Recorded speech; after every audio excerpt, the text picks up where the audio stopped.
Hysterical Sarah Ferguson made telephone noises with sick bag on head after Andrew divorced. Sarah Ferguson learned that her marriage was over during a transatlantic telephone call with her husband Andrew, and it apparently led to some hysterical behavior in the first-class compartment of her flight. Sarah Ferguson is said to have turned hysterical after Andrew Mountbatten Windsor told her they were to divorce. Over the years, the former couple, who split in 1996, continued to be so inextricably linked that there was recurring speculation they would one day remarry, not least because they have lived together at Royal Lodge in Windsor since 2008, but now it seems their once closets have been broken, for a second time.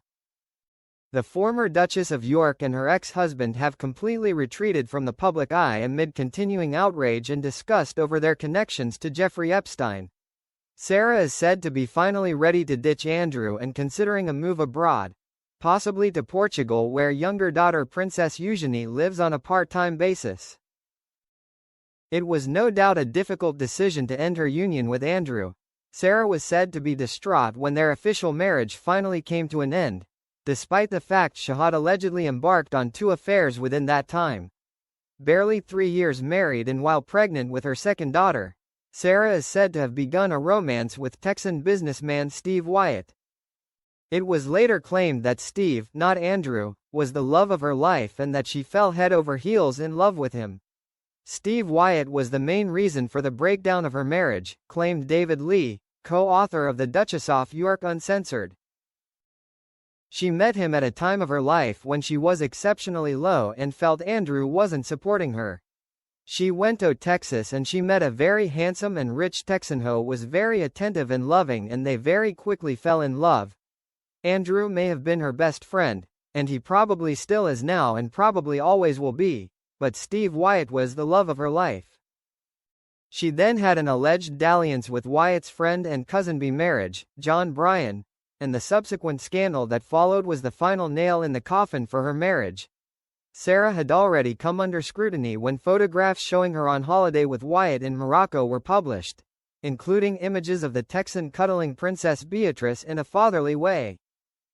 But then came snapshots of John Bryan sucking her toes by the side of a swimming pool. She faced widespread public ridicule, and was privately blacklisted by much of the royal family, mostly notably Prince Philip and Princess Margaret, who reportedly told her in a letter, "You have done more to bring shame on the family than could ever have been imagined." As Dr. Alan Starkey revealed in his memoir, Fergie, Her Secret Life, the marriage to Andrew ended soon after with a transatlantic telephone call. Sarah was in the VIP suite at Miami Airport when her husband told her that a decision had been made to end the marriage. It was not his decision. Sarah's hysterical behavior in the first-class compartment on the return flight, throwing bread rolls and peanuts, cutting eye holes in an air-sick bag and wearing it on her head while making telephone noises, indicates the depth of her shock. According to Starkey, Andrew, unaware of his wife's ongoing fling with Bryan, continued to share a bedroom with her at Sunning Hill Park, the Windsor new-build home that had been given to them as a gift by the Queen. Bryan, meanwhile, had set himself up as Sarah's business advisor, seeking to maximize profits from her children's book Budgie the Helicopter. When John Bryan came to stay at Sunning Hill, he and Sarah would indulge in sex acts in Andrew's study after the prince had gone to bed, the author claimed. She didn't care. Vulgar, vulgar, vulgar, stormed the Queen's former private secretary, Lord Charteris.